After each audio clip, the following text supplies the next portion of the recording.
الحمدللہ رب العالمین والصلاة والسلام علی سید المرسلین اما بعد فاعوذ باللہ من الشیطان الرجیم بسم اللہ الرحمن الرحیم.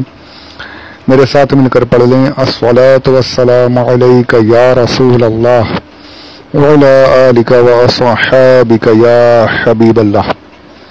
محترم سامعین السلام علیکم ورحمۃ اللہ وبرکاتہ. 26 ربیع الاول 1443 ہجری، 1 نومبر 2021، یوم الاثنین دوشنبہ پیر منڈے. پارہ پہلا الف لام میم، سورہ دوسری البقرہ، آیت نمبر 35.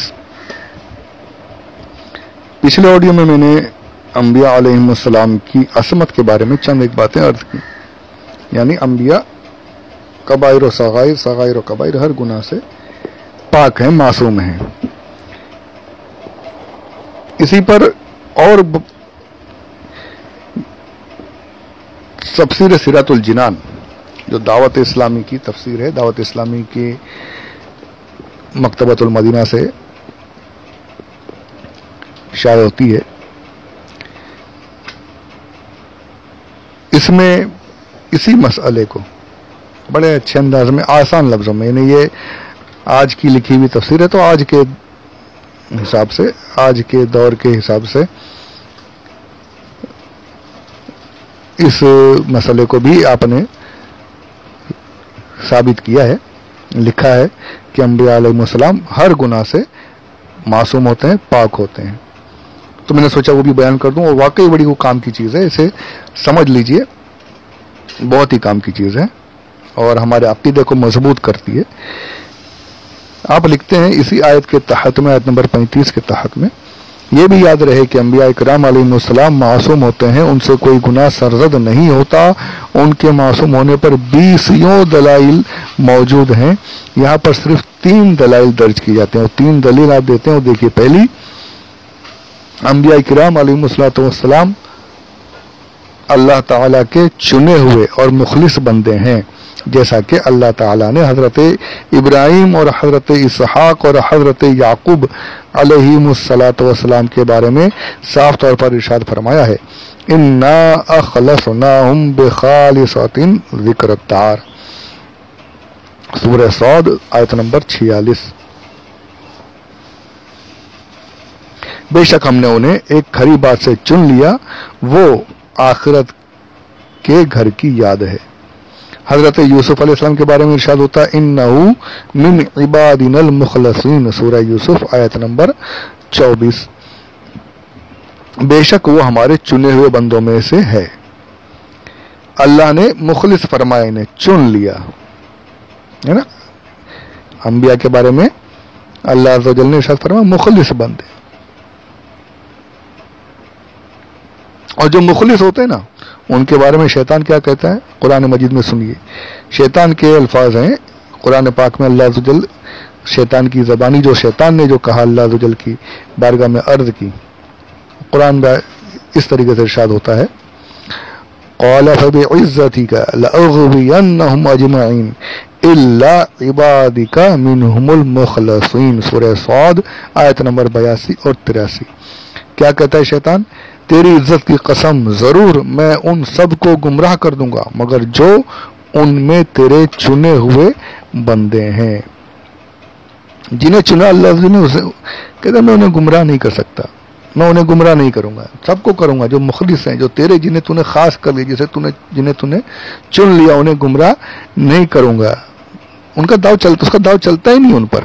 جو مخلص ہوتے ہیں ان پر شیطان کا داؤ نہیں چلتا. جنہیں اللہ نے چن لیا، شیطان ان پر نہ انہیں گناہ کرا سکتا ہے نہ کفر کرا سکتا ہے. یہ قرآن پاک سے ثابت ہے. تو جب انبیاء علیہم السلام کو اللہ عز و جل نے چن لیا تو شیطان کا ان پر داؤ نہیں چلتا، ان پر شیطان کا وار نہیں چلتا. یہ قرآن پاک سے ثابت. تو گناہ کراتا کون ہے؟ شیطان گناہ کراتا ہے. جب شیطان کا جب وار نہیں چلتا تو انبیاء علیہم السلام گناہ کر ہی نہیں سکتے. سبحان اللہ. یہ ایک بات ہوئی. دوسری دلیل آپ دیتے ہیں، گناہ کرنے والا مذمت کیے جانے کے لائق ہے. جو گناہ کرتا ہے اس کے بارے میں آدمی یہ جائز ہے کہ اس کی برائی کی جائے، اس پر مذمت کی جائے. شرابی کو شرابی بولا جائے، چور کو چور، کوئی غلط نہیں. اس کی تعریف نہیں کی جائے گی جب تک کہ گناہ کر رہا ہے. لیکن انبیاء علیہ السلام کے بارے میں اللہ تعالی نے قرآن پاک میں کیا ارشاد فرمایا؟ صاف صاف ارشاد ہوتا ہے وَإِنَّهُمْ عِنْدَنَا لَمِنَ الْمُصْطَفِينَ الْأَخْيَارِ. سورہ صاد ہے آیت نمبر 47. اللہ تعالی ارشاد فرماتا ہے اور بے شک وہ یعنی انبیاء ہمارے نزدیک بہترین چنے ہوئے بندوں میں سے ہیں.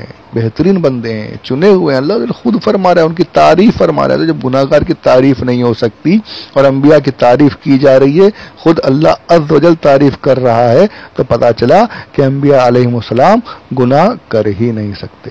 گناہ گار کی تعریف نہیں، گناہ گار کی مذمت ہوگی. اور یہاں انبیاء کے بارے میں اللہ فرما رہا ہے چنے ہوئے بندے ہیں، بہترین بندے ہیں. تو جب بہترین ہیں، جب چنے ہوئے ہیں، جب ان کی تعریف کی جا رہی ہے، تو پھر بتائیے کہ وہ گناہ گار کیسے ہوئے؟ کیسے مان لیا جائے کہ وہ گناہ گار ہو سکتے ہیں؟ نہیں، کوئی نبی گناہ نہیں کر سکتا. اب تیسری بات، تیسری جو دلیل آپ پیش کرتے ہیں، جیسا میں نے پیچھے ہم سنتے آئے ہیں، سب کا یہ عقیدہ ہے کہ انبیاء علیہ السلام جو ہیں یہ فرشتوں سے بھی افضل ہیں، فرشتوں سے افضل ہیں.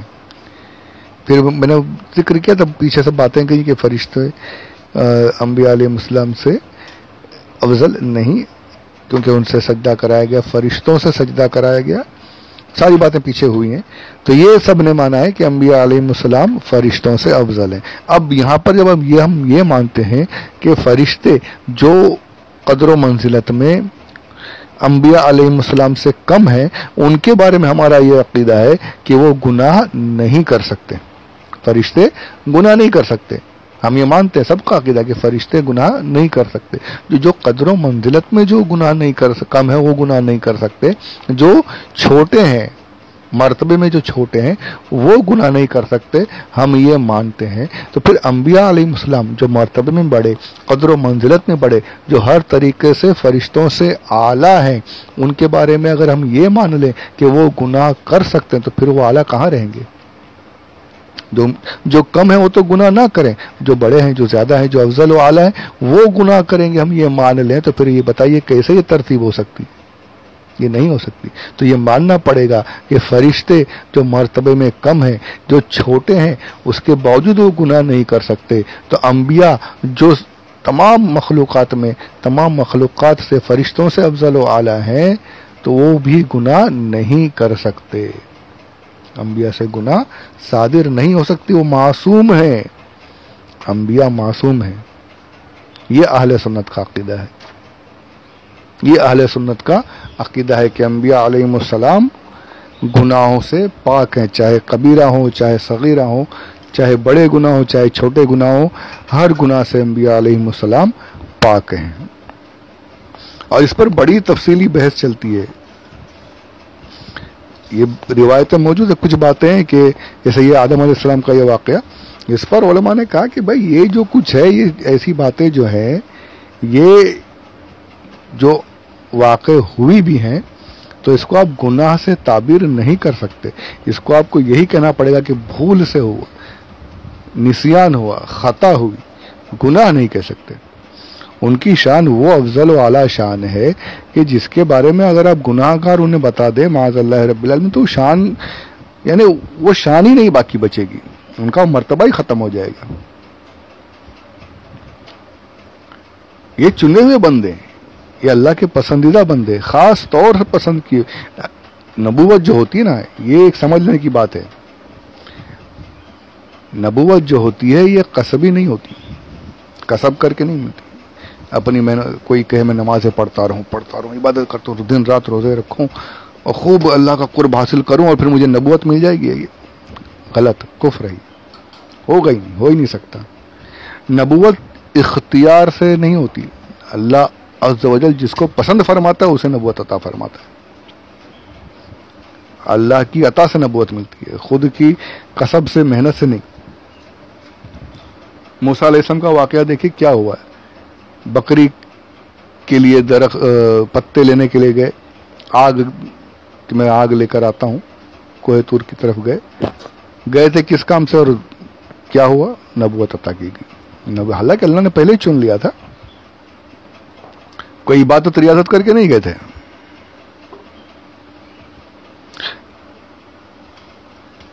اب دیکھیں تو یہ نبوت جو ہوتی ہے یہ ریاضتوں سے عبادتوں سے حاصل نہیں ہوتی. اللہ جنہیں پسند فرماتا ہے انہیں نبوت عطا فرماتا ہے. تو اللہ نے پسند فرما لیا, جتنے پسند فرمانے تھے وہ سب کو نبوت عطا کر دی گئی. جو اس کے جن کے مقدر میں جو اللہ عز و جل کے اس مقام کے لیے خاص تھے انہیں نبوت عطا کر دی گئی. ہمارے آقا صلی اللہ علیہ وآلہ وسلم پر یہ سلسلہ ختم ہو گیا. اب کوئی نبی آ ہی نہیں سکتا, ختم. تو پتہ چلا کہ جو نبی جو ہیں وہ اللہ کے خاص بندے ہیں, اللہ انہیں چنتا ہے, انہیں نبوت عطا فرماتا ہے. تو اللہ ایسے بندوں کو چنے گا ہی کیوں جو گناہ کر سکیں. یہی ہوگا کہ یہی ماننا پڑے گا کہ اللہ نے جنہیں چنا ہے وہ گناہ سے معصوم ہے, گناہ کر ہی نہیں سکتے, انہیں ہی نبوت عطا کی جاتی ہے. جنہیں نبی بنا دیا وہ گناہ نہیں کر سکتے. تو ہر نبی کے بارے میں یہی عقیدہ رکھنا ہے کہ نبی گناہوں سے معصوم ہے, کوئی گناہ ان سے نہیں ہوتا, اور جو یہ واقعات ہوئے وہ اللہ کی مشیت کے مطابق